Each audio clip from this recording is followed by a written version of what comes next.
존 스튜어트 밀은 벤담의 사상을 이어받아 공리를 모든 가치의 원리로 보는 공리주의를 신봉했다. 그에 의하면 인간의 본성은 쾌락 행복을 구하고 고통을 회피하기 마련인데 인간의 어떤 행위가 행복을 촉진한다면 그것은 바르고 행복과 반대된다면 그른 것이 된다.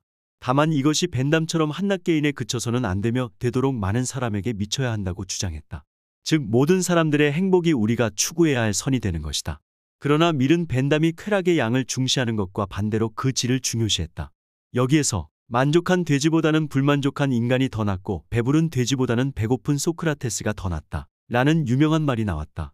즉 쾌락의 질적 차이를 인정했던 것이다.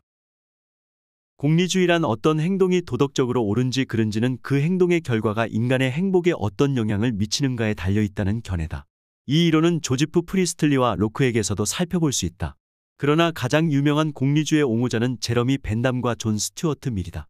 벤담과 밀 중 누구의 논문이 더 훌륭한가를 두고 이견을 보이는 독자도 있을 것이다. 여기에 벤담의 도덕과 입법의 원리가 아니라 밀의 공리주의가 선정되었다는 것이 신경에 거슬릴지도 모른다. 밀의 연구가 단지 벤담의 통찰을 재작업하고 수정한 것에 지나지 않는다고 생각할 수도 있다. 반면에 밀이 그 이론을 더 발전시켰으며 벤담의 저서보다 풍부한 내용을 자신의 해설에 담았다는 주장에도 일리가 있다. 그러면 벤담의 저서가 선정되지 않아 기분이 상한 사람들을 위해 우선 벤담의 주장부터 한번 살펴보기로 하자. 벤담과 같은 사람을 진심으로 좋아하지 않기란 쉬운 일이 아니다. 또한 밀을 고찰하는 작업에서 벤담을 빼놓는 일은 지적인 오류일 뿐 아니라 옳지 않다.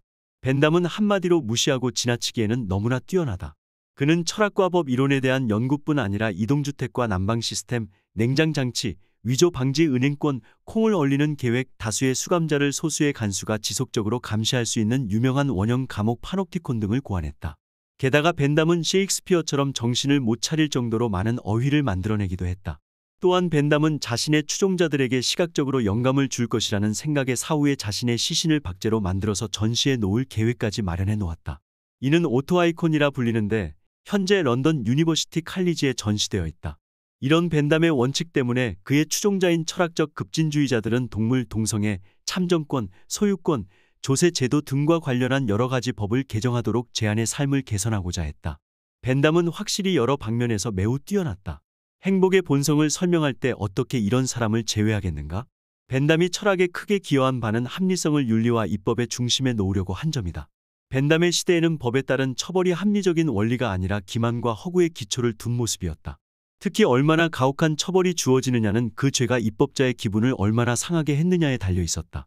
더 나아가 벤담은 해야 한다, 옳다 그르다 등의 말에는 명확한 의미가 없다고 했으며 법안조차도 명백하고 이성적인 표현을 갖추지 못했다고 주장했다. 그는 법의 복잡함과 도덕적 언어의 혼동을 불러왔던 불합리함과 편견을 단 하나의 원칙으로 극복한다. 이 원칙이 공리의 원리이며 다른 말로 최대 행복의 원리다. 벤담은 최대 행복의 원리의 의미를 다음과 같이 분명하게 밝힌다. 최대 행복의 원리는 이해관계가 걸려있는 당사자의 행복을 늘릴 것인지 줄일 것인지의 경향에 따라 매번의 행동을 승인하거나 거부한다. 최대 행복의 원리와 그에 의존하는 행복의 개념은 인간의 본성에 기초를 둔다. 벤담은 인간은 쾌락과 고통이라는 주인을 섬긴다고 말한다.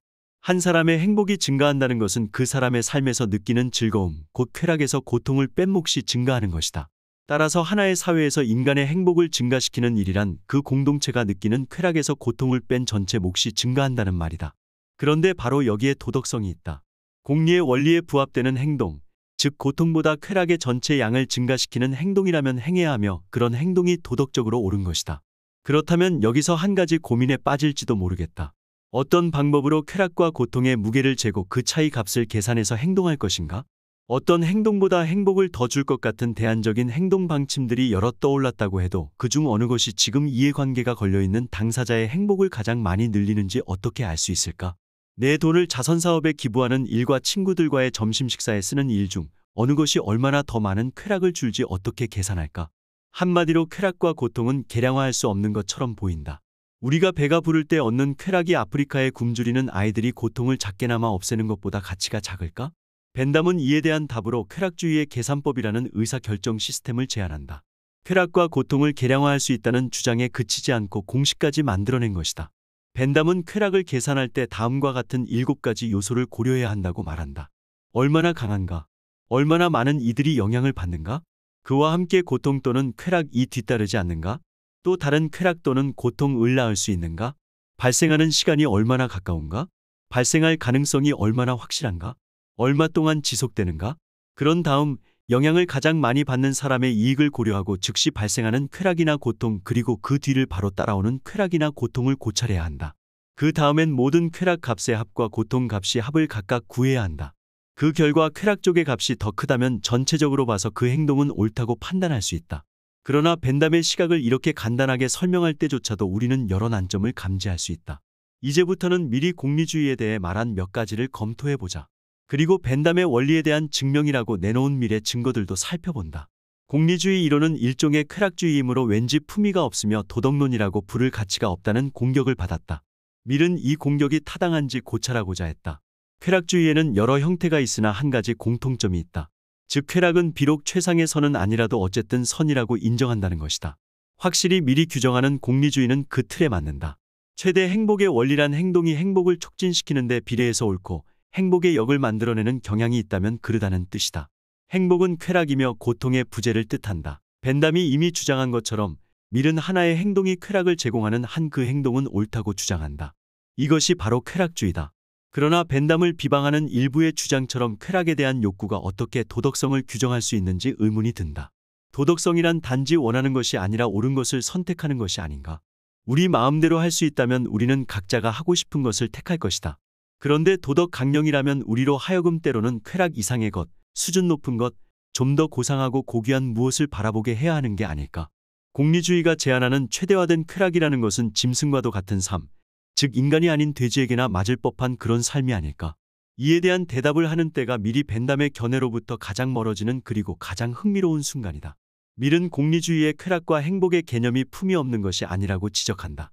오히려 그런 반론 자체가 인간의 본성과 우리가 향유할 수 있는 쾌락을 품위 없이 표현한다고 말한다. 밀은 인간이 향유할 수 있는 쾌락에는 고급 쾌락과 저급 쾌락이 있는데 반론을 펴는 이들은 쾌락의 질을 간과해 저급하고 짐승과도 같은 쾌락만을 볼 뿐이라고 주장한다. 벤담은 쾌락을 계산하는 관점에서는 신앙송 같은 일이 단순한 마음가짐으로 카드게임을 하는 것보다 행복을 더 주는 일은 아니라고 말함으로써 공경에 빠진 바 있다.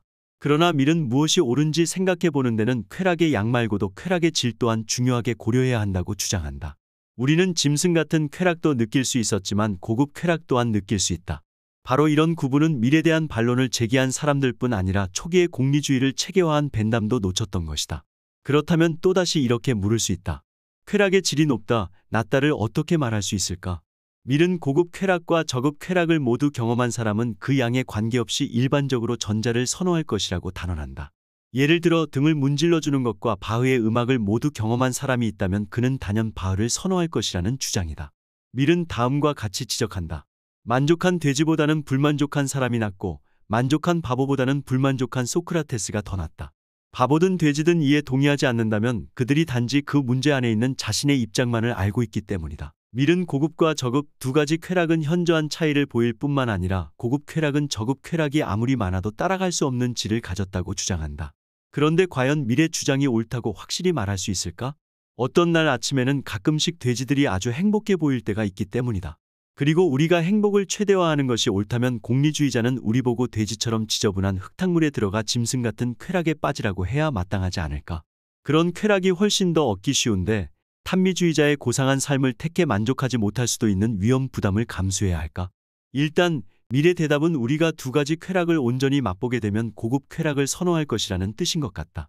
그러나 쾌락을 최대화하는 것이 옳고 마땅히 해야 한다고 하는 공리주의의 관점에서 봐도 이렇게 더 좋아할 것이다와 같이 선호를 추정하는 것은 핵심에서 벗어난 일이지 않을까? 설령 모든 사람이 실제로 고급 쾌락을 선호한다고 해도 공리의 원리는 우리더러 우리가 가질 수 있는 쾌락은 무엇이든 목표가 되어야 한다고 조언하는 것이 아닌가? 따라서 만족스러운 돼지가 더 낫지 않을까? 그러나 이런 반응에는 공리주의의 요점이 일부 빠져 있다. 즉 우리에게 문제가 되는 것은 단지 우리의 쾌락만이 아니고 우리의 행동이 영향을 주는 모든 사람의 행복임을 간과한 것이다. 우리는 우리 자신의 작은 돼지우리만이 아니라 공동체 전체의 행복이라는 관점에서 생각해야 한다. 밀은 몇몇 비참한 생활을 하는 지성인은 고급 쾌락을 경험할 수 있는 문화를 위해 치러야 하는 대가라고 귀띔한다. 그러나 개인은 모든 사람의 행복을 고려해야 한다는 주장은 이외에도 여러 문제를 일으킨다. 공리주의는 우리에게 다른 이들의 행복을 고려하라고, 즉 사심 없는 행동을 요구한다. 그러나 공리주의자가 요구하는 수준은 모든 사람들이 도달하기에는 너무 힘들어 보인다.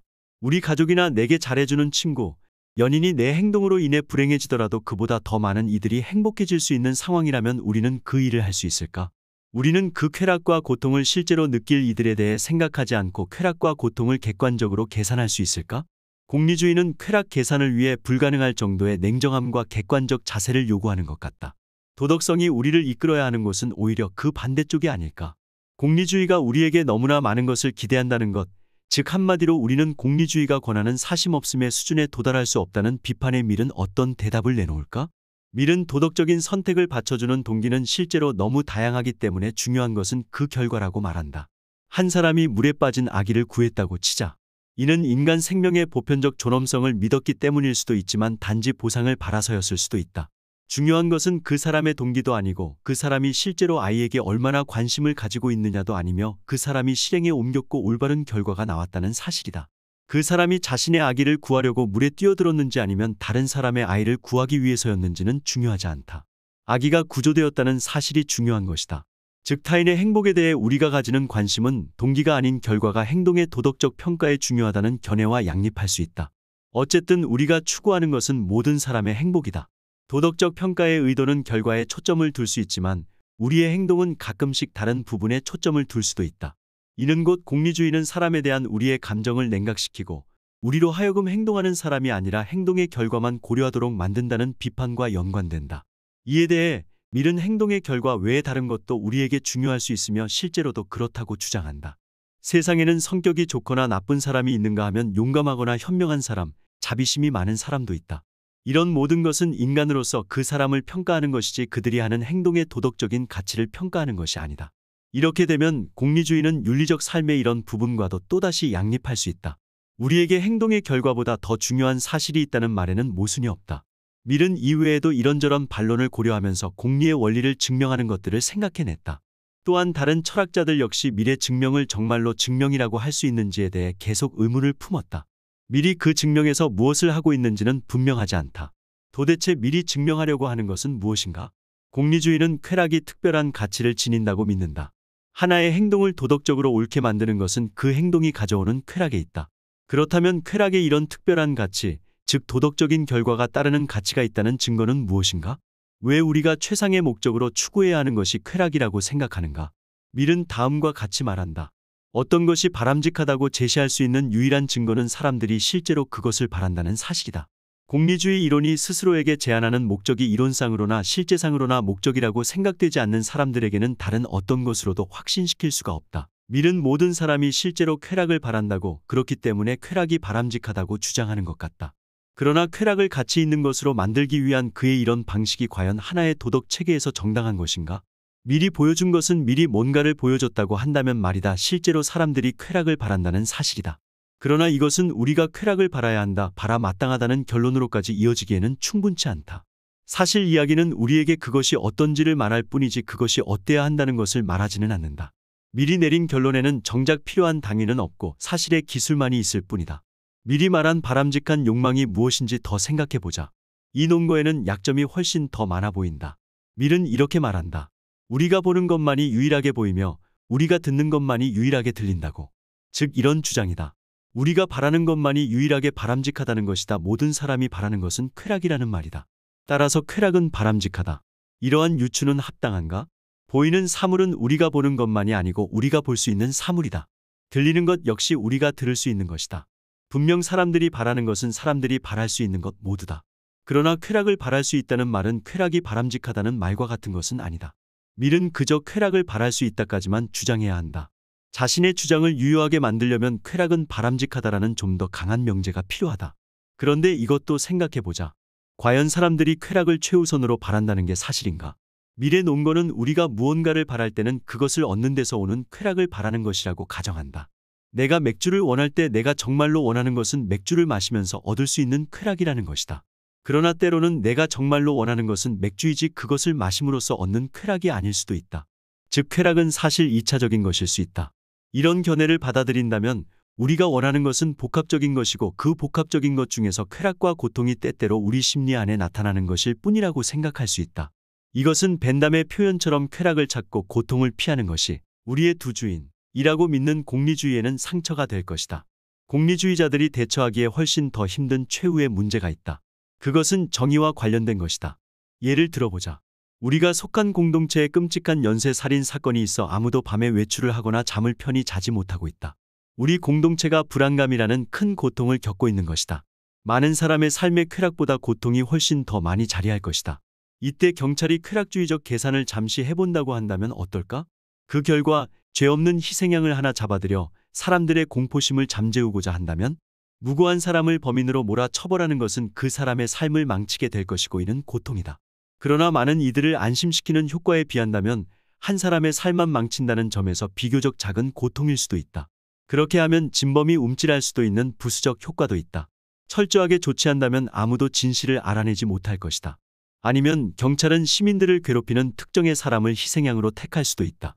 그러면 사람들을 안심시키기도 하고 그 사람을 사회에서 제거할 수도 있는 일거양득이 될 만하다. 잘 생각해보니 주사로 고통 없이 죽인다면 그가 감옥에서 겪을 고통을 피하게 할 수도 있다. 그리고 나머지 시민들은 쾌락을 계속 얻을 수 있다. 그렇다면 이 경우 공리주의는 소름 끼치는 부도덕한 행위를 너그럽게 용인할 뿐 아니라 오히려 권하고 있는 셈인데 이것이 도덕적으로 옳다고 할 수 있을까? 물론 이런 극단적인 예는 당연히 받아들이기 어려울 것이다. 희생양을 내세우는 아이디어가 좋은 생각이라고 주장하는 이들이 몇몇 있을 수도 있지만 우리의 도덕적 직관이 그게 옳지 않다고 한다면 공리주의자들도 그만큼 옳지 않다고 생각하기는 마찬가지다. 공리주의의 통찰은 우리에게 중요한 것, 즉 인간의 행복을 위한 행동의 결과와 관계있지 고상한 의도와 같은 맥 빠진 것은 아니다. 그러나 의도와 결과가 가끔이라도 일치하지 않는 한 우리는 행복을 보장받으면서도 왠지 부당하다는 느낌을 지울 수 없을 것이다.